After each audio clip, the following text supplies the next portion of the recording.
பயங்கர இருட்டு. நாம மட்டும்தான் வீட்டில் தனியா. அப்போ நம்ம யாராவது தொலைவில் இருந்து பார்த்துக்கிட்டு இருந்தா எப்படி இருக்கும்?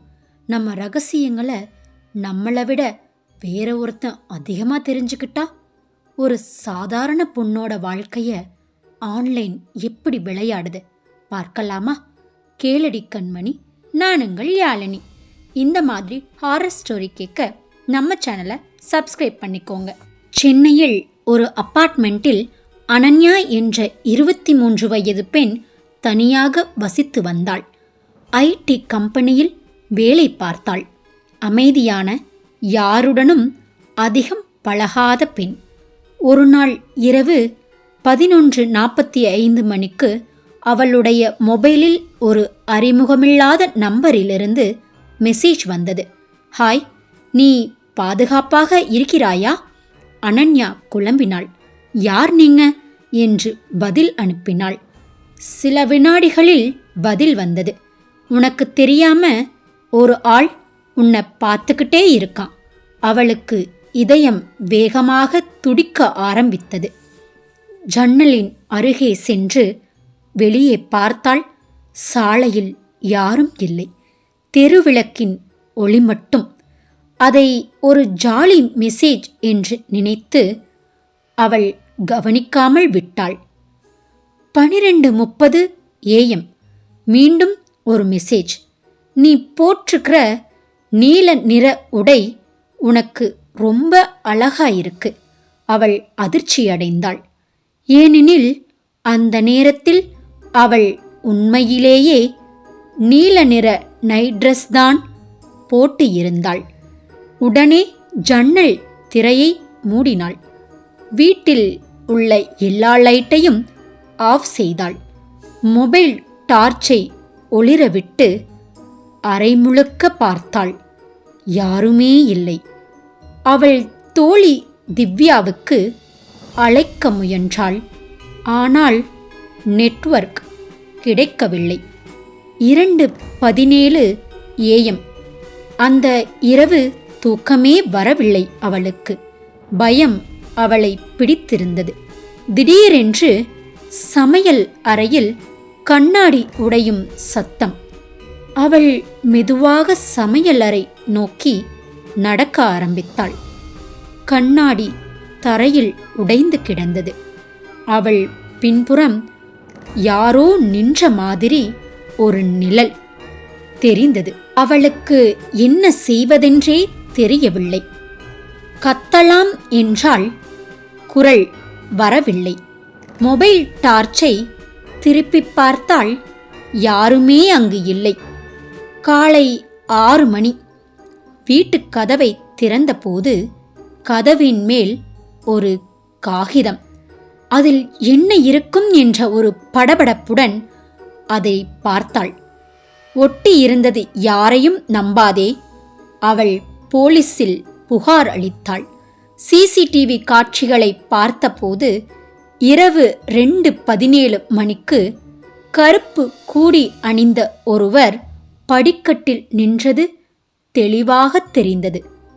ஆனால் முகம் தெரியவில்லை. அனன்யாவிற்கோ பயமும் படபடப்பும் ஒன்று சேர கலந்துவிட்டது.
அந்த சிரிப்பு சாதாரணமாக இல்லை.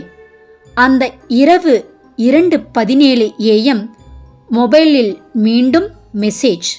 நான் சொன்னேன்ல, யாரையும் நம்பாதே. அவள் உடனே அர்ஜுனனின் வாட்ஸ்அப்பை பார்க்கிறாள். ஏனென்றால் காஃபி கடையில் அவன் கூறியது நினைவு வர, ஒருவேளை அர்ஜுனாக இருக்குமோ என்ற சந்தேகம் அவளுள் எழ ஆரம்பித்தது. லாஸ்ட் சீன் 2:17 AM என்று காட்டியது. அவளுடைய உடம்பு முழுக்க நடுங்க ஆரம்பித்தது. அப்போது கதவை மெதுவாக தட்டும் சத்தம். டக் டக். அவள் போலீசுக்கு அழைக்க முயன்றாள். பேட்டரி 1%. கதவு பலமாக தட்டப்பட்டது. அவள் பால்கனிக்கு ஓடினாள். 4வது மாடி கீழே குதிக்க முடியாது. திடீரென்று போலீஸ் சைரன் சத்தம் அனன்யாவிற்கு கேட்டது. சத்தத்தை கேட்டு வெளியே வந்தவள், அர்ஜுன் கைது செய்யப்பட்டார். விசாரணையில் தெரிய வந்தது, அர்ஜுன் மனநிலை பாதிக்கப்பட்டவர். முன்பு ஒரு பெண்ணை தொடர்ந்து தொந்தரவு செய்திருக்கிறார்.